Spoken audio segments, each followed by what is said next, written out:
오늘 시편 119편에 이제 22개의 단락으로 되어 있는데 이번엔 12번째 단락입니다. 앞에 우리가 11번째 단락은 가장 어두운 단락이라 이야기하자면 12번째 단락은요 가장 밝은 단락 중에 하나입니다.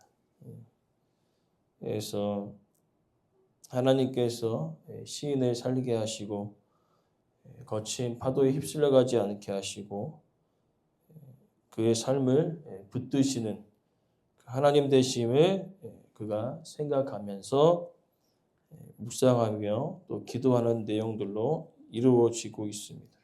그래서 크게는 3개의 단락으로 기록되어 있습니다. 나를 살리신 하나님의 놀라우신 그 위대하심에 89절에서 91절까지 그리고 그 나를 살리신 하나님의 말씀은 내 삶 가운데 어떻게 임하는가 92절에서 95절까지 그리고 96절이 오늘 단락의 결론의 말씀이 되겠습니다. 함께 이 3 단락들을 우리가 살펴보면서 나를 살리신 하나님의 말씀이 우리의 가정을 우리의 교회를 살려내실 줄 믿습니다. 먼저 첫 번째 단락은요 89절에서 91절에 나를 살리신 하나님이 어떠한 분이심을 어떻게 드러나고 있느냐 바로 하나님께서 만드신 자연 만물을 통하여서 이야기하고 있는 것입니다. 하나님의 말씀이 나를 살리시는데 그 말씀은 어떠한가 라고 생각했을 때에 자연 만물들을 쭉 살펴보면서 모든 자연 만물을 만드시고 이 땅을 통치하시는 그 하나님 그래서 그런 표현들 89절에 영원히 하늘에 굳게 섰다. 주께서 땅을 세우셨다. 천지가 주의 규례들에 오늘까지 있다. 그렇게 고백하고 있는 것입니다. 그러면서 무엇이냐? 나를 살리신 그 하나님의 놀라우신 그 능력은 지금 이 땅을 만드셨을 뿐만 아니라 천지 만물들이 계획에 따라 또 여러 가지 움직여지는 우주 만물들을 보았을 때 아주 규칙적이고 체계적으로 그 모든 자연 만물이 움직이는 그것을 보면서 위대하시다. 능력이 많으시다. 그 하나님께서 지금 나를 살리시고 계시다라고 이야기하고 있는 것입니다. 그러나 중요한 것은요. 이 자연 만물과 우주 만물을 바라보면서 하나님의 놀라우신 그 위대하심과 능력을 바라보는 자들과 바라보지 못하는 자들로 나누어진다고 이야기하고 있습니다. 특별히 바울은요. 로마서 1장 21절에 이렇게 고백합니다. 하나님을 알고자 하는데 하나님을 영어롭게도 하지 않고 감사하지도 않고 그 생각이 허망하여져서 마음이 어두워졌다. 이것은 뭐냐면 아무리 자연 만물과 우주 만물의 그 위대한 것들을 볼지라도 그는 하나님을 생각하기보다는 인간을 생각한다는 거죠. 야, 역시 우리의 그 과학과 우리의 지혜가 뛰어나기 때문에 지금 그나마 이렇게 지구가 생존하고 있다라고 생각하고 있는 것이죠. 하나님의 입장에서는 아주 웃긴 상황이죠. 피조물이 어떻게 똑같은 그 피조물을 바라보면서 자신이 운행하고 있다. 자신이 관리하고 있다라고 이야기할 수 있는가. 똑같은 피조물의 입장이잖아요. 하나님의 입장에서는 되게 아주 웃긴 것이죠. 그러나 그렇게 웃긴 사람들이 너무나 많다는 거죠. 그러나 하나님의 그 위대하심과 그 놀라운 능력을 바라보는 자들이 또한 있다는 것입니다. 한쪽의 무리는 자신이 했다고 이야기하고 한쪽의 무리는 하나님이 하셨다고 이야기하고 있는 것입니다. 그렇기 때문에 하나님의 놀라운 그 능력과 그 영광을 바라보는 자들은요 복된 자임을 이야기하고 있는 것입니다. 그러면서 아주 중요한 말씀을 이사야 선지자가 선포하고 있는데 이사야 40장 8절 말씀은 이렇게 기록되어집니다. 풀은 마르고 꽃은 시드나 하나님의 말씀은 영원히 서리라. 자연 만물이 피고 지고 쇠퇴하는 그 모든 순간 속에서도 여전히 변함없이 그 능력의 말씀은 시대를 거듭하면서 사라지는 것이 아니라 오히려 더 뚜렷하게 더 강하게 나타나고 있다고 고백하고 있는 것입니다. 그것을 시인이 바라봤다는 거죠. 그러니까 나를 살리신 그 하나님의 말씀, 즉 그 말씀을 선포하시는 분은 세상의 모든 것들이 변하고 쇠퇴하고 없어지지만 그 놀라운 능력의 말씀은 오히려 시대를 지나면서 통하여 더 뚜렷하게 더 능력 있게 드러나고 있다고 이야기하고 있는 것입니다. 그러면서 이제 두 번째 단락은 그렇게 놀라운 그 능력의 하나님은 내 삶 가운데 어떠한 그 말씀이 내 삶 가운데 어떠하게 작용되어지고 있는가. 바로 92절 말씀. 주의 법이 나의 즐거움이 되지 아니었다면 내가 고난 중에 멸망하였다. 이 멸망의 반대말이 뭡니까? 생명이지 않습니까? 그 놀라운 능력의 말씀이 나에게 어떻게 작용하는가? 첫째는 나를 살린다는 거죠. 어느 때에 살립니까? 멸망의 순간 가운데. 앞서서 우리가 11번째 단락을 우리가 보면 가장 어두웠지 않았습니까? 하나님의 위로가 언제 임하는가? 기다려도 오지 않는 그 하나님의 위로. 그러나 중요한 것은 오늘 본문에 그런 위로가 더딤을 통하여서 시인이 느끼는 감정은 이 멸망당하는 것처럼 느껴졌다는 것입니다.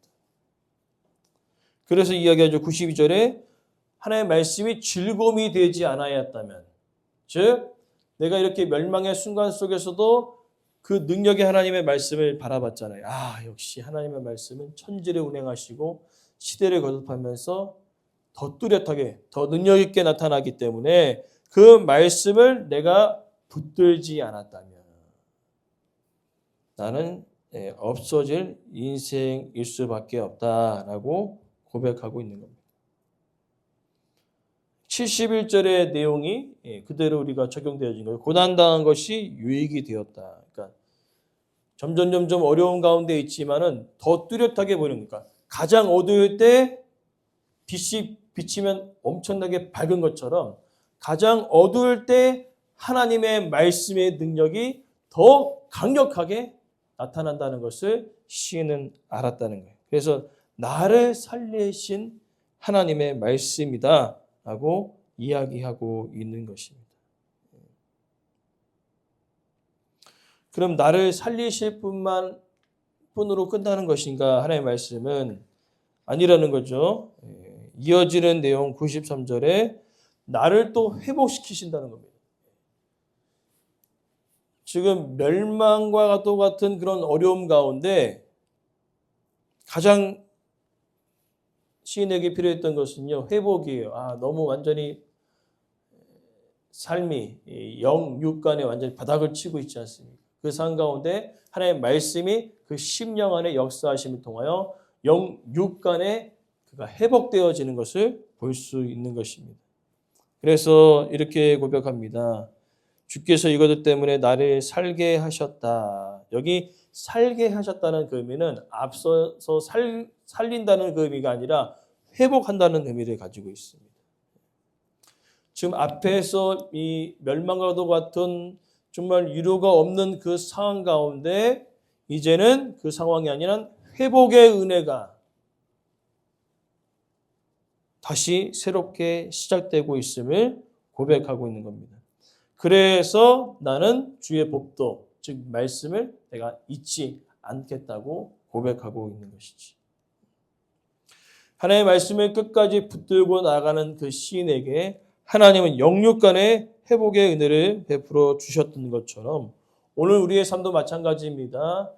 똑같이 하나님의 위로를 기다렸음에도 불구하고 위로가 더디는 그 상황 가운데 심지어 고난 가운데 멸망과도 같은 그런 삶을 우리가 경험하고 있을 때 우리가 하나님의 말씀을 잊지 않을 때 하나님은 반드시 우리의 영육간의 회복의 은혜를 베풀어 주실 줄 믿습니다. 그리고 이어지는 내용은 94절부터 95절에 그 말씀은 나를 살리고 나를 회복시키실 뿐만 아니라 나를 구원해 내셨다고 이야기하고 있습니다. 94절에 나를 구원하소서. 악인들이 멸하라고 계속 노려보고 있습니다. 계속적으로 시인은 멸망의 삶으로 쭉 내려가는 것 같지만 악인들이 딱 살펴보니까 얘는 고난 가운데 우리가 계속 괴롭히는데 즐거워하고 있어요. 기도하고 있어요. 기분이 상하는 거예요. 원래 악인들이 괴롭혔을 때 대부분의 많은 사람들은 낙심하고 좌절하고 하나님을 막 떠나야갖고 되게 기분이 좋았거든요. 그치. 우리가 힘을 합쳐서 믿는 사람들을 압박해 나갈 때는 똑같이 걔네들도 세상을 향하여 달려가기 때문에 되게 기분이 좋았는데 이 시인은 다른 거죠. 오히려 막 더 힘들게 하는데 막 웃고 있어요. 오히려 더 힘들게 하는데 하나님께 나아가 기도하고 있다는 겁니다. 오늘 우리가 이 땅을 살아가면서 악인들에게 보여줄 모습들이 바로 이와 같기를 원합니다. 악인들이 아무리 우리를 막 괴롭혀도 우리 흔들리지 않은 겁니다. 오히려 즐거워하고 기뻐하고 하나님께 나아가는 것이지요. 그러면서 결론은 이것입니다. 96절에 모든 완전한 것이 다 끝이 있어도 주의 계명은 심히 넓도다. 무엇입니까? 아무리 악인들이 괴롭혀도 그들이 계속적으로 괴롭히는 것은 아니거든요. 바벨론도 그렇고 아수르도 그렇고요. 계속적으로 괴롭힐 줄 알았으나 하나님은요 70년 딱 뒤에 그들을 회복시키시고요. 애굽이 그렇게 강대하였지만 430년이 딱 끝난 뒤에 하나님 그들을 회복시키사 가나안 땅으로 돌리신 것처럼 세상의 세력은요 아무리 강력할지라도 시간이 지나면 사라질 수밖에 없습니다. 오늘 시인이 느끼는 것은 니네들이 아무리 괴롭혀봤자 너희들은 한계가 있다는 거죠. 그러나 나는 한계가 없고 제한이 없는 놀라운 능력의 말씀 붙들고 내가 나아가겠다.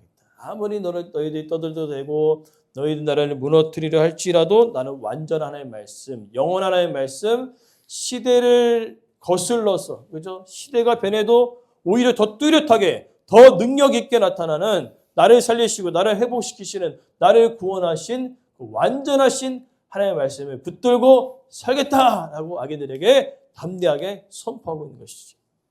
오늘 우리도 마찬가지로 우리가 믿음의 생활을 할 때 여러 가지 어려움들이 있습니다. 그때 우리는요 담대하게 선포할 수 있는 그 믿음이 우리 가운데 있기 원합니다. 너희들이 아무리 떠들어도 나는 흔들리지 않겠다. 왜냐? 세상의 모든 세력들은 시대가 흐르며 사라지나 하나님의 말씀이 영원히 내 삶을 붙들고 있기 때문에 그렇다는 것이지. 그러면서 이제 시인은 이렇게 이야기합니다. 고난과 어려움의 상황 가운데 고난을 바라보고 환경을 바라보고 악인들을 바라보는 것이 아니라 능력의 하나님, 나를 살리시고 나를 회복시키신 나를 구원하신 그 완전하신 하나님의 말씀, 그 말씀을 붙들고 하나님께 나아가 기도하라 라고 선포하고 또 오히려 악인들을 향하여 담대하게 너희들이 아무리 나를 무너뜨릴지라도 나는 흔들리지 않겠다 하는 그 믿음의 담대한 고백을 그들에게 선포하며 살아갈 것을 이야기하고 있습니다. 오늘 우리도 이와 같은 그 믿음의 결단과 고백과 또 말씀을 붙들고 기도하는 그 은혜가 평생토록 이어지기를 간절히 소망합니다.